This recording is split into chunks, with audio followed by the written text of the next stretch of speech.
This podcast features criminologists discussing sensitive themes and topics. Listener discretion is advised. A woman's life was shattered when she realized she'd been catfished for years. But would she be able to find justice? This is the Kirat Assi story, part 2.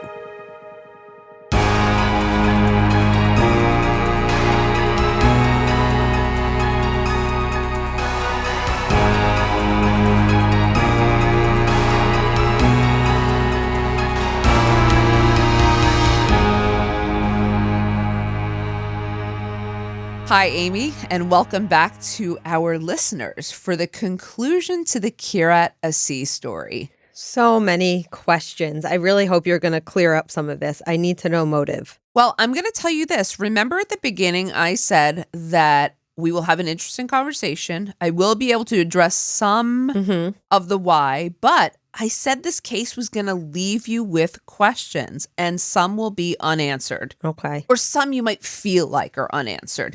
And you'll also see why so many people were online trying to sleuth this case. It makes perfect sense. I'm going to briefly recap part 1 of this 2-part episode, but I strongly suggest if you have not listened to part 1 in full, press pause now and go back to listen to part 1.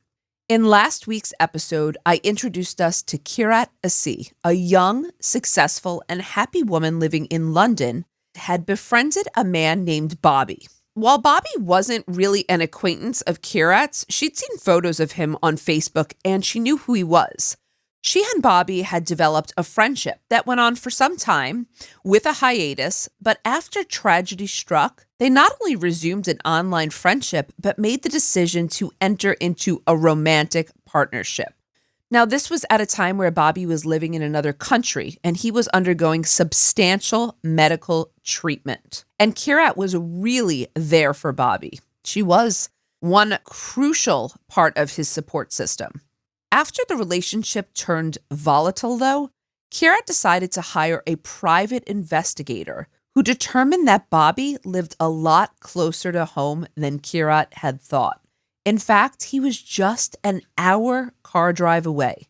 When Kirat confronted him at his home, Bobby seemed confused because, as he explained to her, he was a happily married man and had never had any type of relationship with Kirat. An infuriated Kirat filed a police report about this fraud with the help of her close cousin Simran. But after just one day, Simran admitted that she hadn't been fully honest with Kirat at all.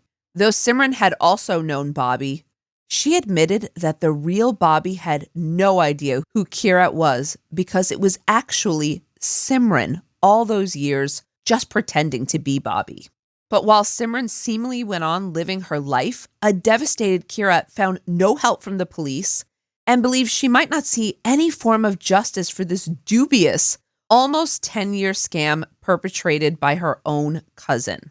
And that's where we resume our episode today.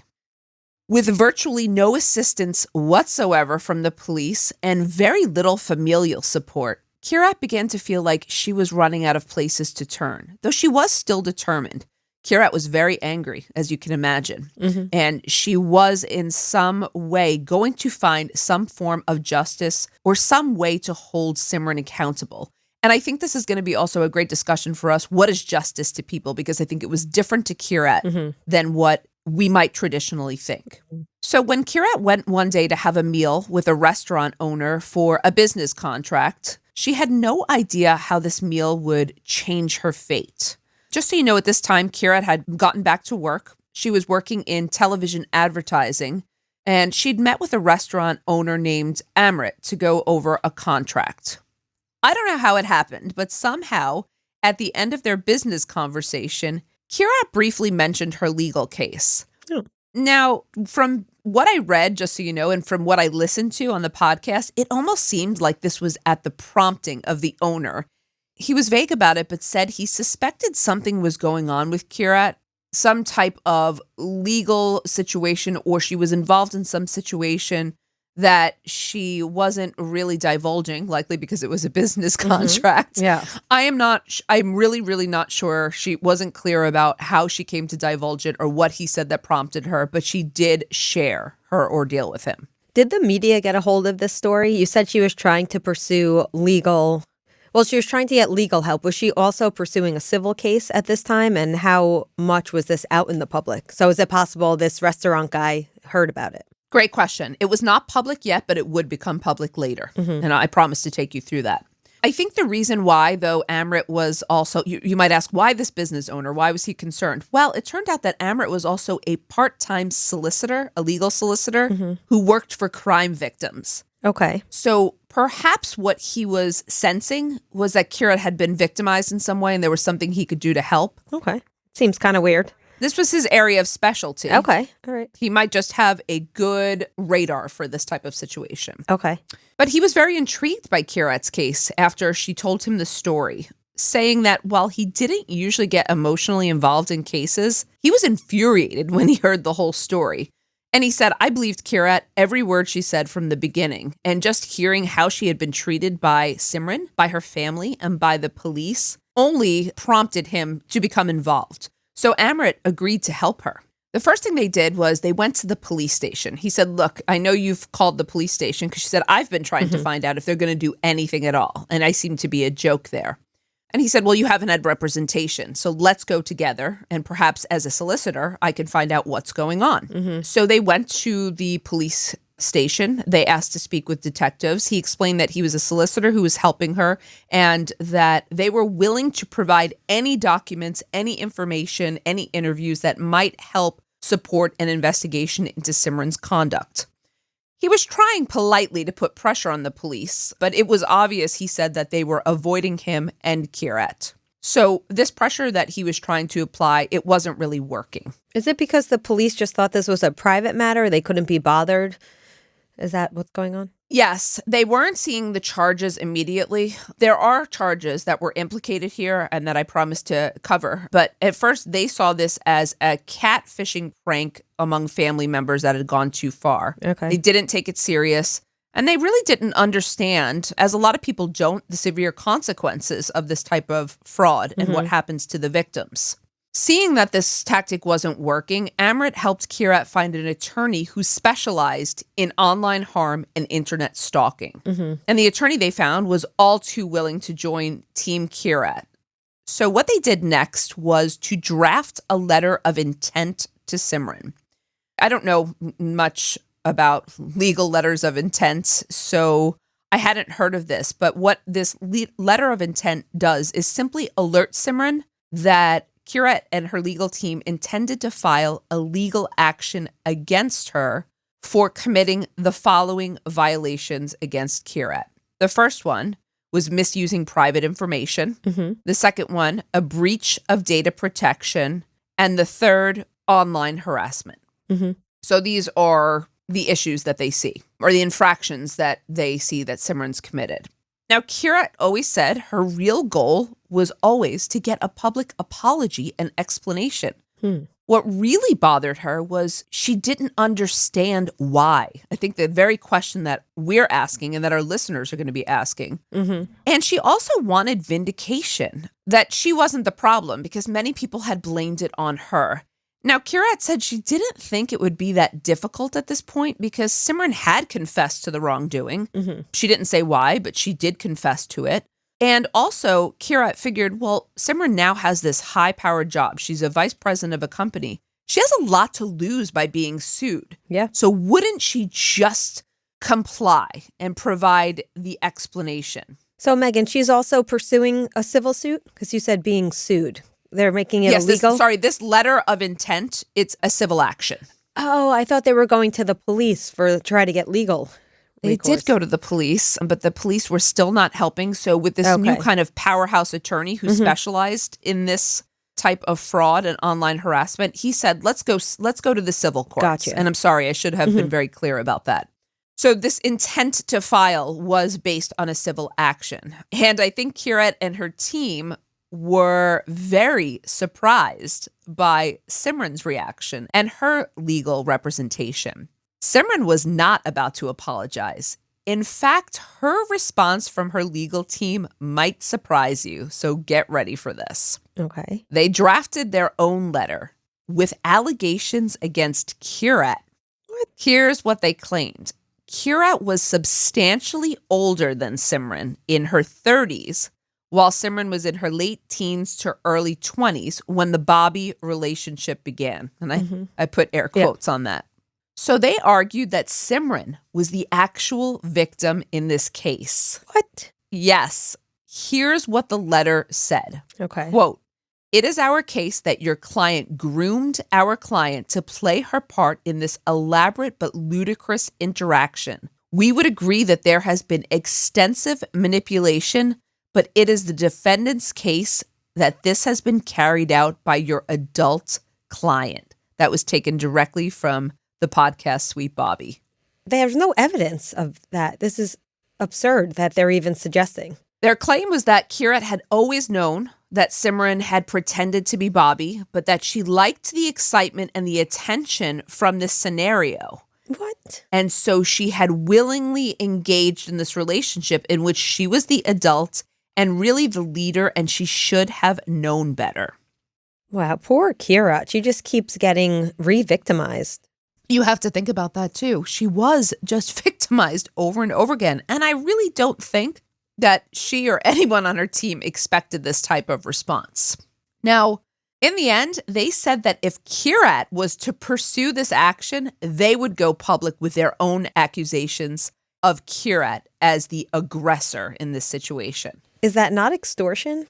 It sounds like a threat to me. Yeah. But, the phrasing, the legal phrasing on it, I'm sure was not as harsh. We will be forced to, to take this public. I'm sure it's legally grounded. While certainly meant as a threat, all it did was solidify Kirat's resolve. She was not going to back down. Good for her. 2 years later, so this is why I said this happened over a decade, because now we are in 2020, and she had met Bobby in 2010. In the middle of this civil action, it seems that neither Simran nor Kirat was going to back down. Now, Kirat was preparing to go back on air at Desi Radio. It had been a long time since she had broadcasted her show, and she was doing her best to move forward in her life, as well as recording the podcast Sweet Bobby to tell her story. Oh, did she actually produce that podcast? No, she did not produce it. But she was an active participant. Oh, yes, she participated. She interviewed throughout the whole. She is the voice of the podcast. Oh, wonderful. Oh, it was done by Tortoise Media. Oh. And she was featured, though, absolutely. It was all done with her participation, and it was her story told. Although, let me mention that in the podcast, they made every effort for Simran to participate and others. But as we know, what happens is oftentimes there's only one side who's willing to tell their story. Now, just as she was preparing the final episode of Sweet Bobby in 2021, so just 3 years ago, Kirat got an interesting phone call from her lawyer. Surprisingly, Simran had offered to settle the case, but not exactly on Kirat's terms. There was a small financial settlement, which was fine because there was some money involved, but this was never Kirat's goal. And frankly, I don't think she cared at all about money. But there was the matter of the apology that was at the heart of this case. So get this. Simran would grant an apology, a written one, but it had to be private and not public, so it wouldn't go on the court record. Now, this is what Kirat had wanted. She wanted Simran to acknowledge responsibility in a public forum and take responsibility for what she deemed to be a crime. But the agreement was that Simran would write a letter to Kirat, and Kirat, this is a very strange outcome. Kirat would be allowed to show this letter to a limited number of people, an agreed upon list that would be established by the attorneys and would be about 30 people in total. It's like as if this couldn't get stranger. I still need to understand the motivation and who are the people she's allowing to see it? Who is she trying to protect the information from? The answer is that Simran did not want this to go public because this would have endangered her job and her public persona. Okay. And she felt that Kirat really had wanted to show family and friends, especially, that she was not culpable. So I think Kirat wanted vindication for herself, but I think that she was so disappointed that people were so willing to sweep this under the rug and tell her she should handle this as a private matter. And I think what happened was they minimized the damage and the harm that had been done. Mm-hmm. And so I really think Kirat wanted her family and friends to know, look, I'm not this gullible woman who normally would fall for this. You have to look at what she did, the level of deceit, the extent she went to perpetrate these false personas was extreme.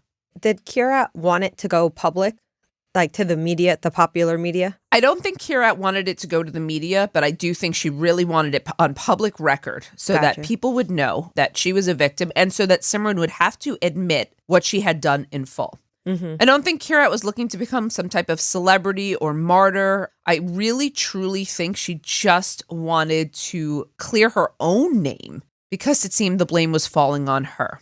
Now, Kirat was angry by this proposal. Mm-hmm. She felt like this wasn't good enough. A private apology that some people could see, but it wouldn't be public record. But here's what happened, and we know in reality, when you speak with the attorneys and in civil cases, you're not always going to get exactly what you want. And so Kirat's attorneys advised her, according to Kirat, that, look, we'll do whatever you want, but this is quite possibly all that you might ever get at the end of this case. This might be the only chance you'll get on record to get an apology and possibly an explanation from Simran as to what motivated this behavior.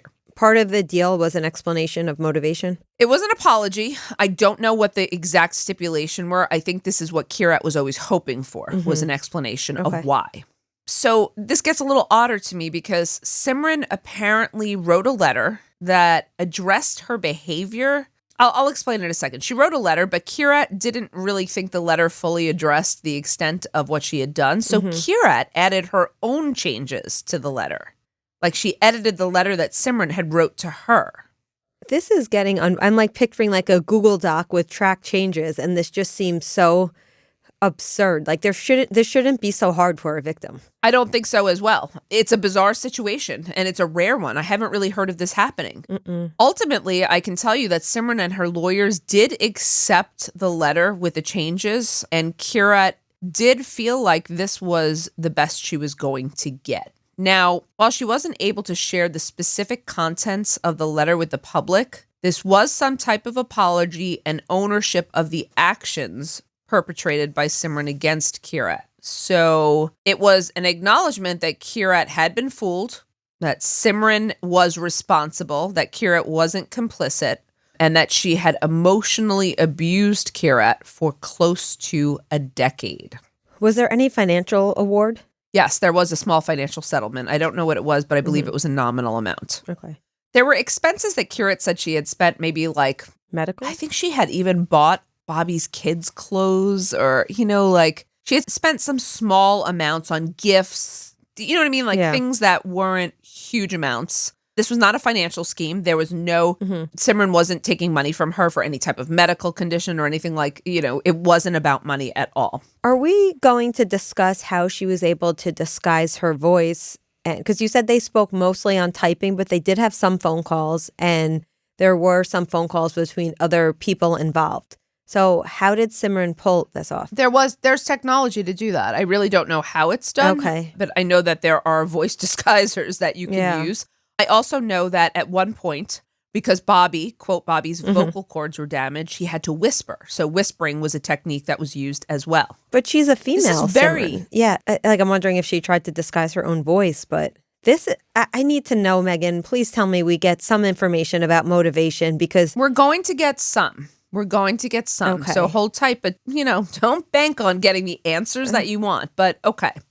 Now... Again, Kirat wanted this letter to show her family and the people closest to her to prove that she hadn't been the problem in this scenario, and that it wasn't her weakness that had led to this situation. I think one of the real long-term damages that was done to Kirat was that this had ruined her self-esteem. She had perceived herself as a strong, intelligent, confident woman. And I don't think that she liked being perceived in the light that she was anymore. So she wanted to restore her image by people who knew her. And she also really just wanted to take back her own power and control. She also wanted the people around her to realize this could have happened to anyone else. But I have to tell you, for those who loved Kirat and supported her from the start, they didn't need the letter to convince them. Yeah. It was more for her. Now, for Kirat, her parents were also an important part of this equation because they're featured in the podcast Sweet Bobby as well on one episode, but they didn't want to talk about this. They pretended in many ways that this whole ordeal hadn't happened. Was Simran her first cousin, or what's the relationship within the family? Simran was her second cousin. Her second cousin. Okay, so it wasn't something that her parents weren't extremely close. It wasn't like a first niece situation. No, I got the impression that they were close in a way second cousins would be. Like, you know the family. Yeah. They knew their reputation. They knew who they were in the community. But I don't get the feeling that they were incredibly close other than the girls had been, as Simran and Kirat. Kirat really felt like she needed their support, though. And she didn't feel like she got it from them at first. And she had a good relationship with her parents as well. But I think they were also concerned about being embarrassed or shame in the community. After Kirat showed her parents Simran's letter, they didn't read it at first. In fact, they read it for the first time on the podcast. Oh, wow. Kirat had brought the producer over and he asked, why haven't you shown your parents the letter? And she said, I have. I've tried to show it to them. They don't want to read it. Listen to this. When her father finally read the letter, his reaction wasn't exactly what she had hoped for. Her dad said on the podcast that this should never have happened, and he felt very badly for Kirat, but he also felt very badly for Simran and the damage that this had done to her family because they were such a decent family. Did he talk about the fact that she probably had some mental health issues? Because why else or how else would this happen? Because I can see compassion from that side. Someone has to be very ill, I think, to pull something like this off. He briefly glossed over it. And look, we don't know what happened afterwards. It might have had a longer discussion. But he seemed to feel a real sympathy for the public shame that Simran's family was going to endure because of Simran's actions. Wow. And I don't think that he or her family necessarily understood just how elaborate, long-lasting, and devious Simran's behavior really was. But he did know that his daughter was devastated. It seemed that everyone in her life understood that. In April of 2021, Kirat received a letter as well from a complaint review board that they upheld the decision of the Hounslow Police Department not to pursue any criminal charges. She had filed a complaint saying that they were not doing the right thing. Are there any laws on the books in the UK about catfishing? Yeah, it's not catfishing, but I'm going to get to the laws that could have been implicated here. Okay, so they could have if they wanted to. Yes. Okay. Yes, I believe so. You can tell me your opinion. Yeah. This seemed to mark the end of the legal battle for Kirat, though. There were no criminal charges filed, and her civil suit had been settled. But for Kirat, there had still been no real justice, and the answer to why still loomed out there. So, Amy, the part that I think you've been waiting for a while, you've been patiently waiting. Weeks. Well, Days. I don't know if I would say patiently, actually, but you have been waiting. The big question is, why would Simran have done what she did? Very, very complicated.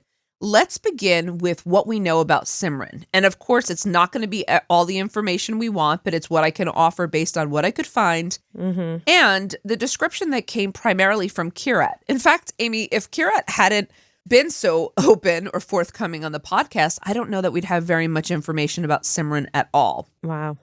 So let me tell you what Kirat said.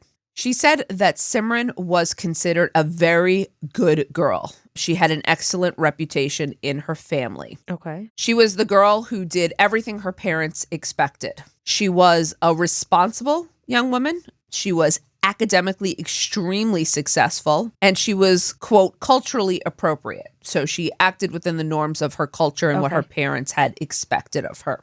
Her academic accolades in school really gave her respect in her family, and people had always expected Simran to go far and do big things. Does she have siblings? I think Simran did have siblings, but I couldn't tell you the number or, relationships with them as well. However, I also get the impression that while Simran had friends and serious accomplishments, she was a bit socially reserved Or perhaps she just didn't socially integrate very well. It seemed that Simran almost had a discomfort in establishing real connections and relationships. Okay. They were almost superficial, or you might say that it was hard for Simran. But here's the big thing you should know. I'm going to drop another bombshell on you. Okay. Are you ready? Yep. This wasn't Simran's first catfishing scam. Oh. And I think this information might help a little bit more to understand. Oh, do tell. Okay, well, remember the relationship that Simran had with Bobby's younger brother, JJ? Mm-hmm. It seems like Simran may have exaggerated this relationship just a little bit. Exaggerated it to who? JJ or to her sister? To Kirat. But JJ and Kirat spoke, right? On Facebook? Yes, so let me explain. See how complicated this was to research? Yeah. Okay, so as it turns out, the two, JJ and Simran, were more like online friends than real life boyfriend and girlfriend. Okay. Remember, Simran had said this relationship was more extreme. JJ had contacted Kirat. Yeah. And before JJ passed away, Simran had apparently run a very similar scam on him to the one she ran on Kirat. How did this come out? I know this sounds a bit impossible, but it turns out that in the online friendship Simran had established with JJ, she had also lied to him about her own life. While Simran was in contact with JJ, in March of 2011, JJ was also contacted by Simran's cousin. Not Kirat, all right, so keep this straight. Another cousin of Simran's. And this cousin told JJ that Simran had been hit by a car and that her condition was very serious. Okay, so does she have Munchausen's here a little bit? Like, what is going on? In fact, this cousin said that Simran might not make it. She was probably going to die. Could JJ come to the hospital to say goodbye? This was shocking to JJ, but he was too far to come to the hospital. And as he's telling his family the story, now he's telling his brother, Bobby, and Bobby's wife, just weeks after it's happening, they were very skeptical. They said, JJ, something is not adding up here with this story. It just doesn't make sense. Why? Or I'm not sure what part of it they put together, but maybe it was also too fantastical to be true at the time. And get this, after JJ said he couldn't come, he was so sorry. He explained to the cousin he cared, please keep him posted. A couple of weeks later on Facebook, Simran's photo popped up. And guess what? She wasn't in the hospital. She was skydiving. What? Okay. Yes. JJ took this to mean that she'd made a full recovery. But as we know, she'd never been hit by a car, and this was all a ruse. Boy. Okay. Then the next year, in 2012, JJ received yet another message that Simran was in the hospital with health complications related to her car accident from 2011. Did these two go to school together, or they were just online friends? They were just online friends. That makes more sense. For some reason, I pictured them as classmates. Okay. Nope, they were just online friends. Now, after this supposed car accident in 2011, JJ continued to receive messages from Simran's family members. Oh, boy. Multiple family members reaching out about her condition to update him. Does this sound familiar? Sounds very familiar. At least she's consistent. Yes. Well, this is when JJ decided to distance himself, even if online, from Simran. But, Amy, also, 2011. Now, when did their relationship end, and when did JJ supposedly die? Wait, are you telling me JJ didn't die? That's right. I'm telling you that JJ did not die. JJ was Simran. Wait. Stop it. Wait, JJ never existed? JJ did exist. Okay. But when JJ was reaching out to Kirat, yes, that was Simran. and the stories that were told about JJ's death, this was Simran also lying, starting as early as then to lay the foundation for the Bobby story. What? This is just when you thought I couldn't blow your mind further. What? My brain hurts. I have to I heard you say it, but I'm like, wait, I can't wrap my brain. Okay, so Bobby and JJ exist in the world. They exist. They're real. And yes. Simran and JJ did have a relationship at one point, but An online friendship. They online may have friendship. met once or twice for coffee. Nothing more than that. And then so he did not die. He was catfished by Simran. His family told him back off, which he did. Wow. And then Simran lied about his death to Kirat, which laid the foundation for Bobby to enter the picture. Okay, so the good news here is that JJ is alive and Bobby never got almost fatally wounded. So we have two people that are no longer hurt, but Kirat, wow. I know. Wow. So I think because of this complication and because we're looking to the motivation, we should talk about catfishing a little bit here, because this is Simran's, she's had 2 or 3 major catfishing schemes with 2 people. Meghan, we've covered I'm sorry. I know we've done so many episodes to this point. Catfishing is not one that I know we did a crossover once with Minds of Madness, but have you covered a catfishing case before? Yes. Janelle Potter, I believe was her name. Okay. I covered that. Mary Sheeler, I recently covered catfishing also. Okay. Remember the movie and the documentary Tall Hot Blonde? Yes. But I'm just gonna repeat it here in case people haven't listened. Yeah. And I think because it's really important to understand. Mm-hmm.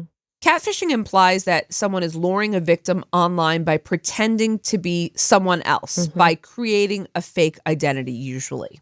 Now, most catfishing is usually done for fraud purposes and dating scams, but as we have seen, it can also be done to carry out violent crimes.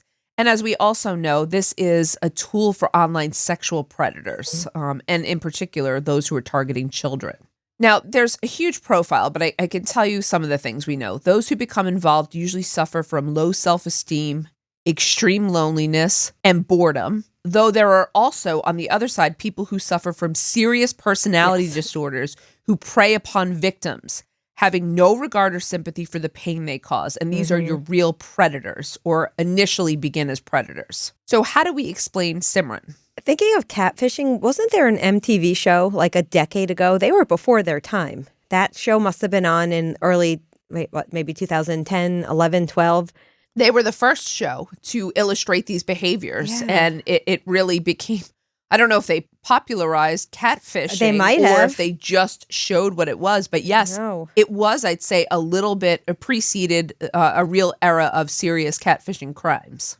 There was actually a New York Times article about that reality show catfishing, and it talked about how they had somehow predicted, this digital crime that was going to be so pervasive, which I find so interesting. But sorry, continue. No, I never watched the show. Did you? I did, yes. I can't remember it because I don't have a great memory, but I was very into reality TV. That was 12, 13 years ago? Definitely. Were you shocked by the crimes, or were you shocked by, wasn't crimes, but it was these frauds? Were you surprised that people were actually going through these fake identities?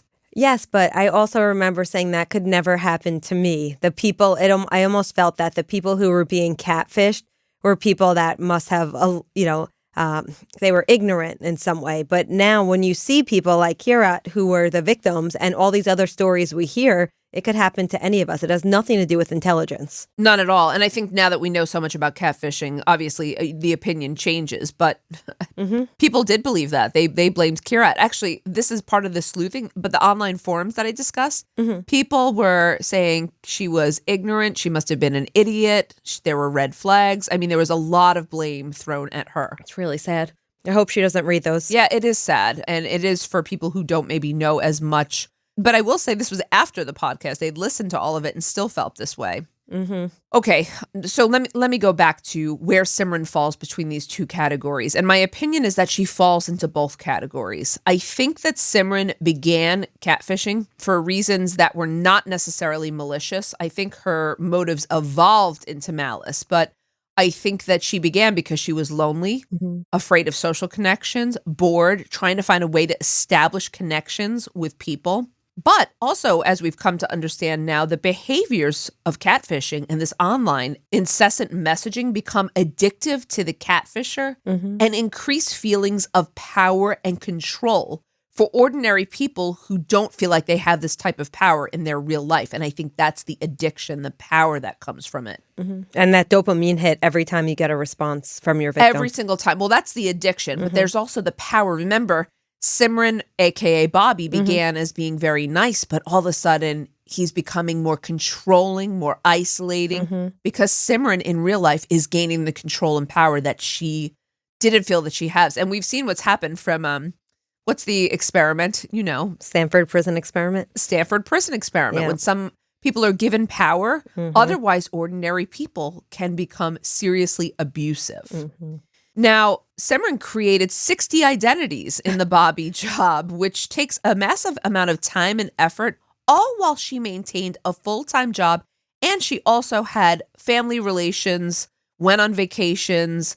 I believe she got engaged at one point after, so established her own relationships. Wow. Do we know why she went dark for a little while? Remember there was that point where like Bobby moved to Kenya, like something was Yes, going on in Simran's life? I think she got scared when Kirat saw Bobby because Bobby didn't know Kirat. And I think she backed off because she got afraid. Okay. Yes. At some point, I would bet that Simran began to really believe the fantasy, though, just so you know, that she created. I believe that she took on the persona of Bobby. And a lot of the anger and emotions that she felt were tied to power, but also were probably a reflection of her real emotions. But her behaviors became incredibly malicious and definitely indicate severe antisocial tendencies. Now, do you think that she was in love with Kira in any way? Was any of this actually, like that romantic relationship part, was that anything real, you think?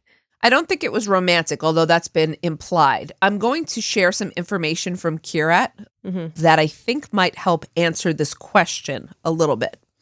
Although I want to point out that I think Simran is a very serious offender and the type that we should be even more leery of than others who've been incarcerated for what we might perceive as more serious crimes.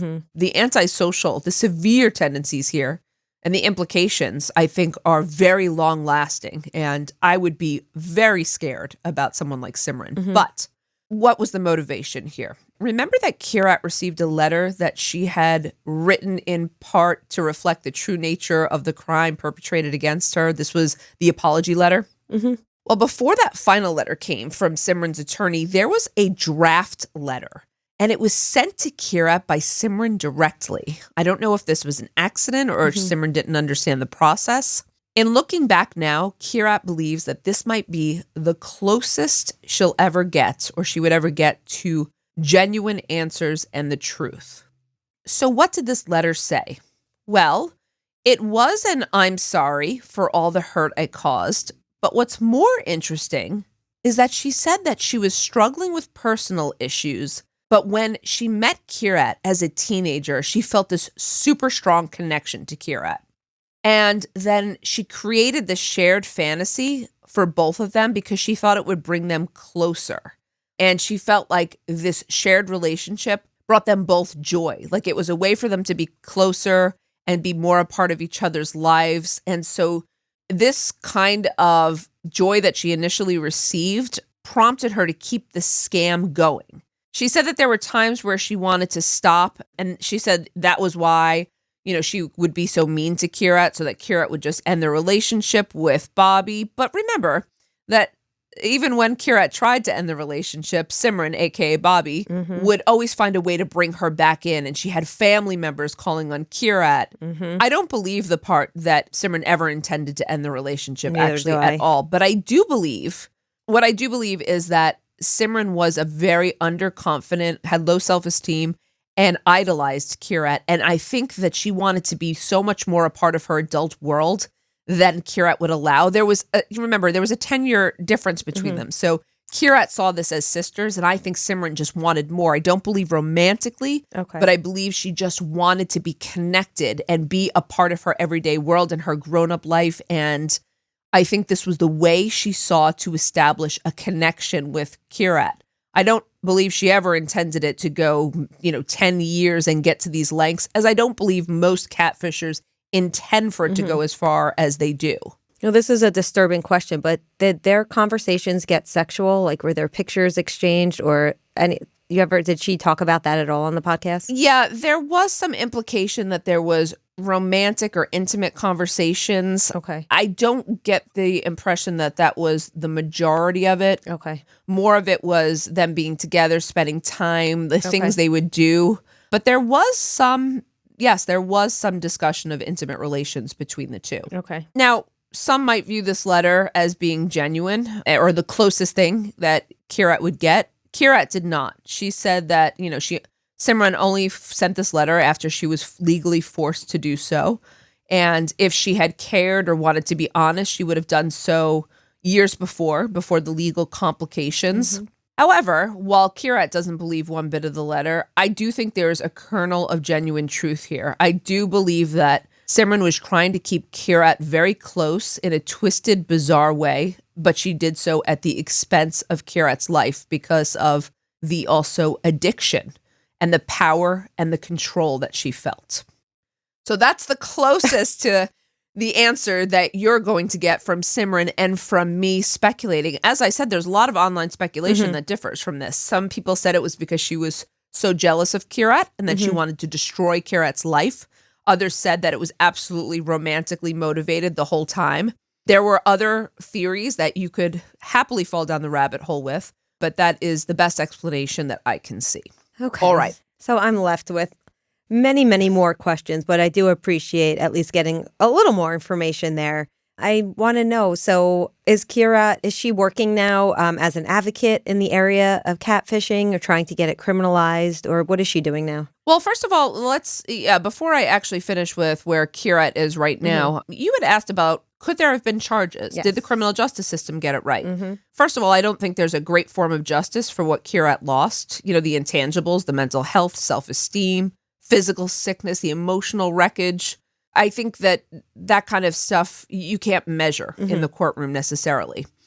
But because catfishing is not illegal, Kirat couldn't find justice with regard to that crime, even though I see it as an instance where the law has not caught up with technology.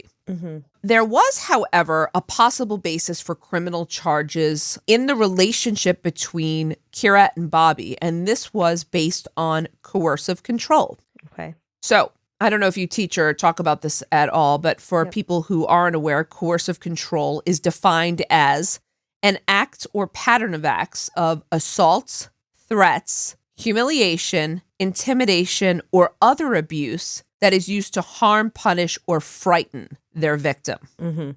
Tactics by a controlling party usually include or fall into the categories of pressure, stalking, and isolation. These are kind of the three big categories. Now, behaviors that fall into those categories can include preventing a victim from working or going certain places just by controlling their ability to do so, monitoring a victim's time, controlling a victim's internet and phone usage, controlling their sleep, monitoring them online, constantly checking up on them, repeatedly checking who they've been in contact with, isolating them from family and friends, and essentially preventing a person from seeing others in their life. Now, while these are not all the tactics, many of them are very significant to Kirat's case, I would say. The crime of coercive control is punishable by up to 5 years in prison in the United Kingdom. And there are various ways to prove this crime, by the way. So remember, Kirat and her team offered to provide information. What could they have provided?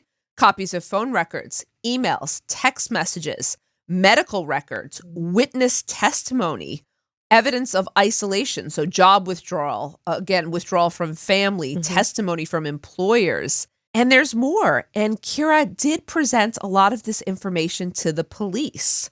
So they had a couple of experts on Sweet Bobby just asking, did this behavior fall under coercive control? It seemed like the experts believed wholeheartedly it did. And they probably could have, at the very least, investigated and established a charge of coercive control. So that is the way in which she might have found justice in the criminal courts. But again, I think the kind of justice she wanted was much harder for Kirat to find. I think that had Simran never had any genuine feelings of remorse or a real apology, that Kirat also would have been restored, right? This is kind of a case for which we talk about victim restoration, coming from the offending party to help make things right.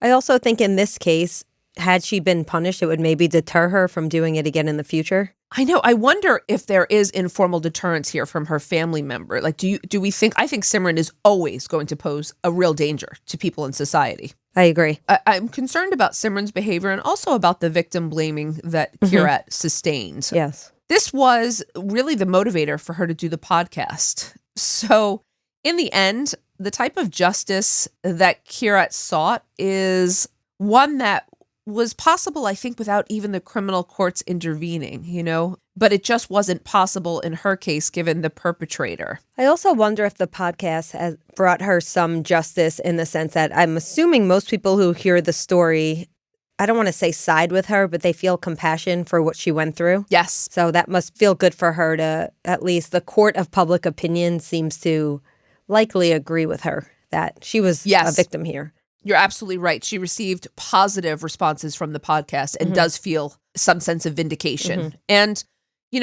I hope that she realizes, I think that she does, but I hope she realizes how impactful she's been to other victims who have possibly suffered the same and are listening to the story going, oh my gosh, I suffered the same type of blaming. I'm not alone out there. And I hope that Kirat has found comfort in that. She has gone on in terms of she's living her life. She's working again. She is feeling obviously much better. She has some type of closure. And again, there was a positive response from that. So we can only hope that this is, a small measure of justice that Kirat found on her own. Wow, Meghan. You've outdone yourself again. Well, thank you. I couldn't help but totally immerse myself in this case. And I thought it was so important to talk about the discussion, especially of catfishing, which I see as a very serious crime that should be on our agenda. I just realized when we were talking about cases we've covered, Carrie Farver was also catfishing, wasn't it? I mean, there was a lot more to that than just catfishing, but yes, that had some element. Yes.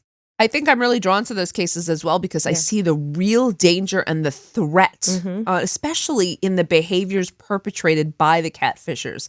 I worry about those people in society. Yeah. And I hope it's a case where the law does catch up with technology. Yes. Okay. Well, thank you for your patience and sticking with me in this one. And thank you to everyone who listened today. We will catch you next time on Women in Crime.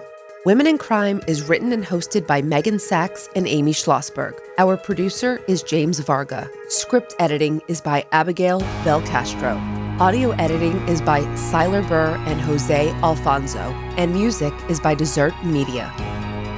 If you enjoy the show, please remember to follow and leave a review. You can also support the show through Patreon, where you can get access to additional ad-free content such as exclusive full-length episodes, lectures, a book club, and virtual happy hours with Meghan and Amy. For more information, visit patreon.com/womenandcrime. Sources for today's episode include The Guardian, the podcast Sweet Bobby, Vice News, Vogue, and the Staffordshire Police Coercive Behavior Guide.